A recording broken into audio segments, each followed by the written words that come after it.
Pastor. Pastor. You are awesome in this place, mighty God. As I come into your presence, past the gates of praise, into your sanctuary, till we're standing face to face. I look upon your countenance, I see the fullness of your grace. I can only bow down and say, you are awesome in this place, mighty God. You are awesome in this place, Abba Father. You are worthy of our praise. To you our lives be raised.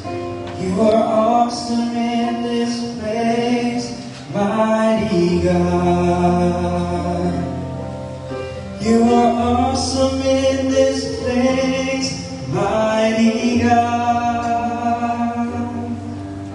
You are awesome in this place, Abba Father. You are worthy of our praise. To you our lives be raised. You are awesome in this place, mighty God. You are worthy of our praise. You are last been raised. You are awesome in this place, mighty God.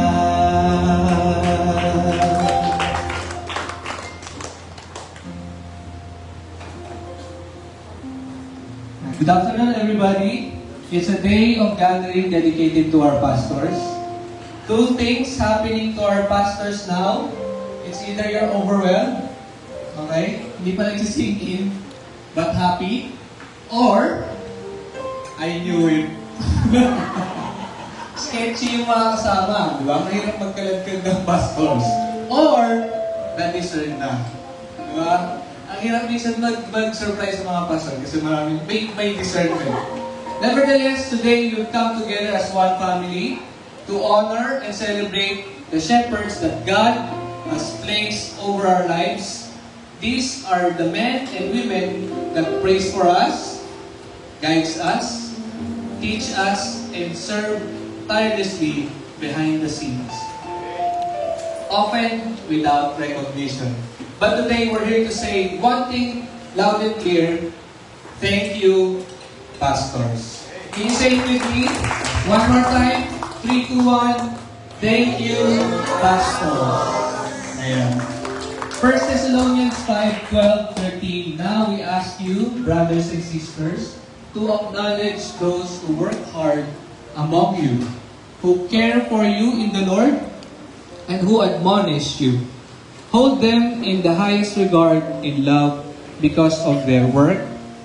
Live in peace with each other. So it's not wrong to acknowledge, to recognize, to appreciate our pastor. Sometimes kasi overacting yung mga tao. No, it's not. They can chew the compliments, but give glory to God right after.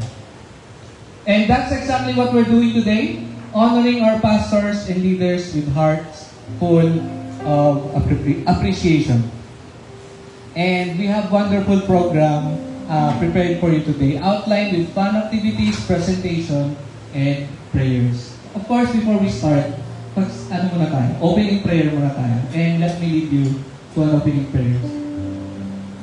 Okay, Heavenly Father, we thank you, God. Thank you, Lord, for doing this, showing your appreciation to our pastors, Lord God. Lord, you know how to appreciate. Marunong ka maglambing. Marunong ka mag-recognize, Panginoon. And this time, we're doing it, Panginoon, as well. As a church and as a congregation, Lord. Lord, bless us today. Panginoon, take control here. Let there be joy and peace, Lord, fellowship, Panginoon. and get us stronger together. Thank you so much. In Jesus' name, amen and amen. Ayan. So now we officially set the tone, of course. Up next, syempre, let's start the celebration with feasting. Syempre, lunchtime, kainan muna po tayo. Okay? So, food for the pastors will be served. And then, per table na lang po after. Ayan. Ay, garangin mo ano. Wala ba yung stand ko? Hindi, wala ba yung stand ko? Parang, hindi na nang alayo ako. Hindi na nang wala. Live to live. TFC. TFC.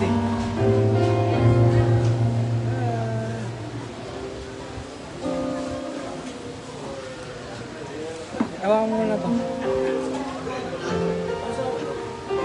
Oh, hi. TFC. Hello. Thank you mga pastors for your love.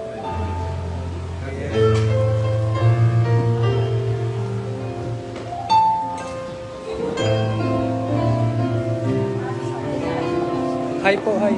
Live. Happy Pastors Day. Bati, Happy Pastors Day. Live. Parang di sigurado ah. Saan table mo? Happy Pastors Day.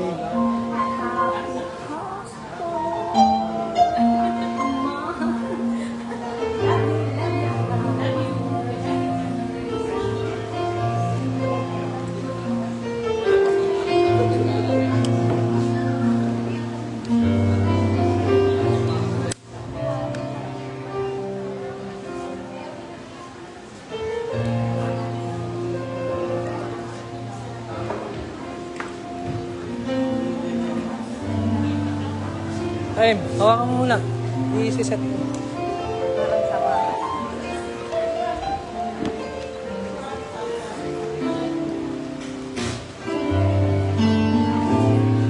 Uy, okay ka lang dyan? Mag-isa ka?